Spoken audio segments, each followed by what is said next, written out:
Alright, so let's try to understand star schema. It is one of the most important concepts in data modeling. If you're working with different tables, if you're a Power BI developer, definitely you must have heard of star schema. You must be building star schema models. But actually, what is star schema? And first of all, why is star schema? So we will talk about this in next 5 minutes. You should know exactly what is star schema. Alright, so let's deep dive in.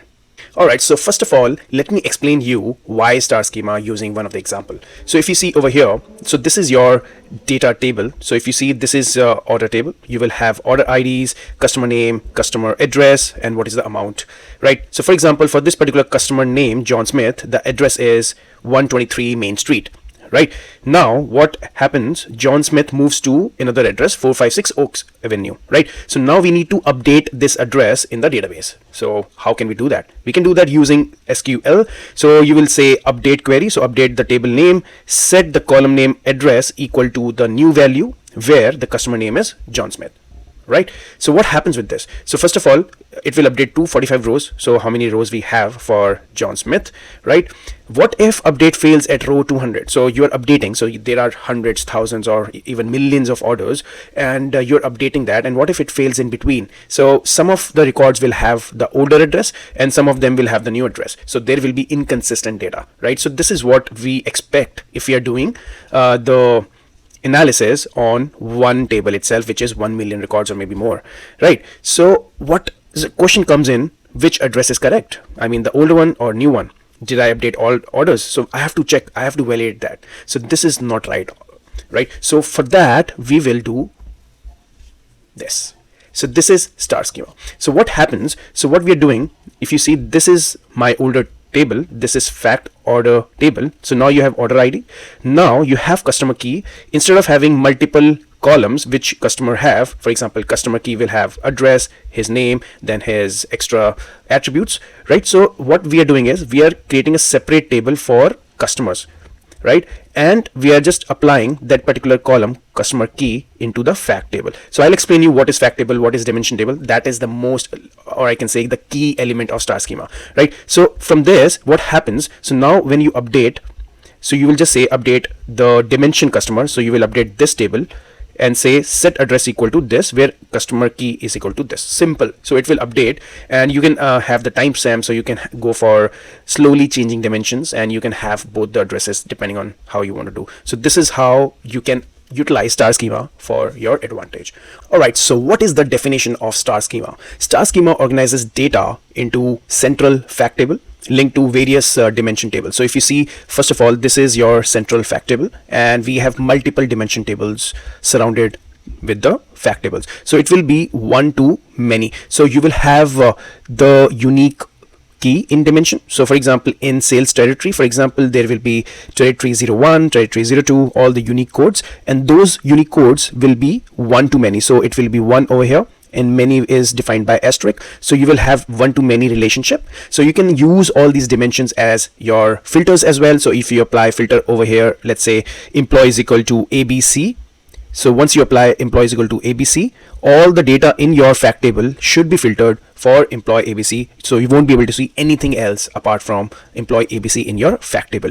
So this is how we can utilize the fact table and dimension table, and the relationship is one to many. That's what we want to do. And this structure makes analytical queries fast, simple, efficient, making it one of the most commonly used data modeling technique. We also have Snowflake that we can utilize, but for now we are just trying to understand why star schema, and that is widely used all across. So first component, what is fact table? So we need to understand fact table. So fact table sits at the center of the schema, as we discussed, and stores the measurable quantitative data used for analysis. So you will see sales amount, unit sold, discount, profit, all these measures will be there. So you will have the sales ID or order ID, and then you will have various dimension IDs like product ID, then you will have store ID, you can have employee ID, whatever, and then you will have various measures, right? So these should be measurable quantitative data. It can be amount, it can be unit, it can be discount, it can be unit sold, other things, right? So when you have this kind of data, this is fact table. And it can be generally, it can be two main types. So one is transactional fact table, which is commonly used the way we have shown over here.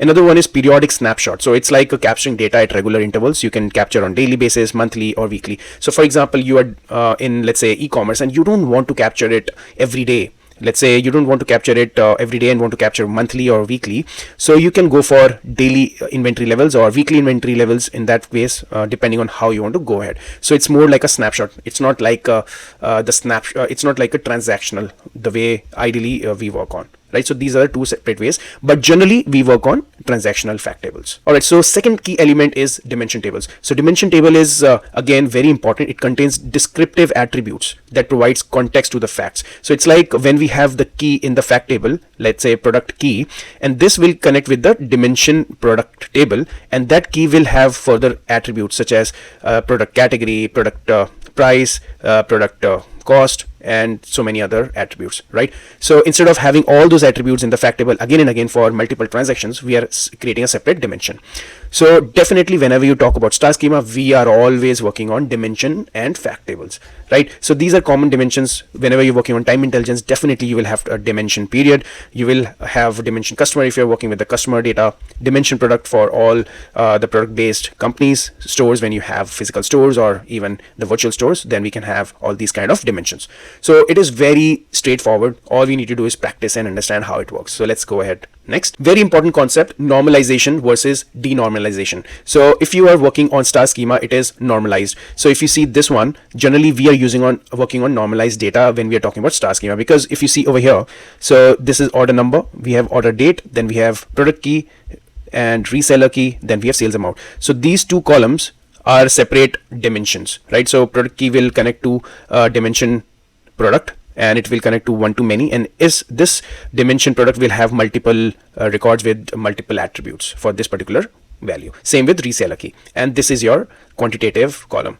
So this is your fact table which is normalized. Denormalized is instead of having one column here, you're having multiple columns. So you have product key, for each product key you have product, category, color, size, everything. So what I'm doing is instead of having all the columns for each transaction, you have this as separate dimension. So you are not duplicating the data, and that's the main crux of it. So if you see over here, storage wise normalization is minimal. That's the reason we are working on Star Schema, though the query speed becomes slow because we are applying many joins. So if you have 10 dimensions, for example, you're applying 10 joins, right? So the query speed becomes slower.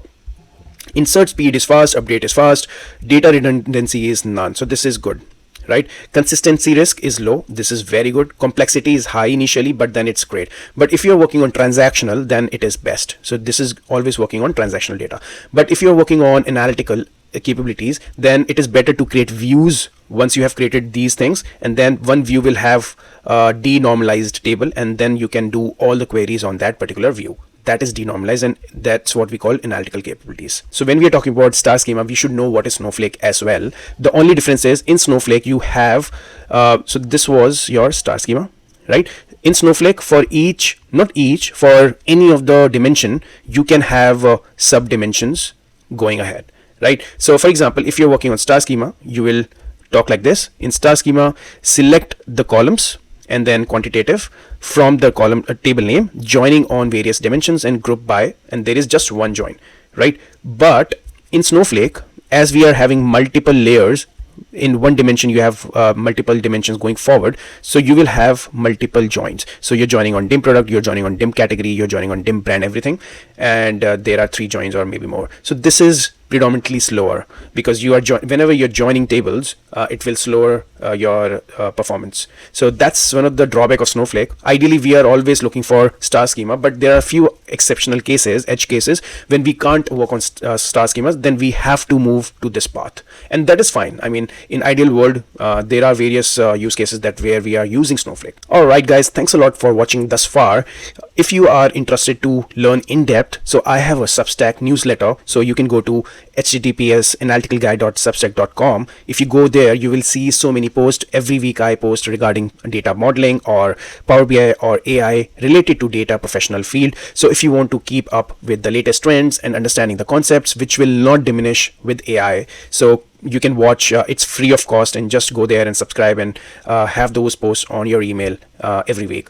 And until then, all the best, and see you guys in the next video. Thank you.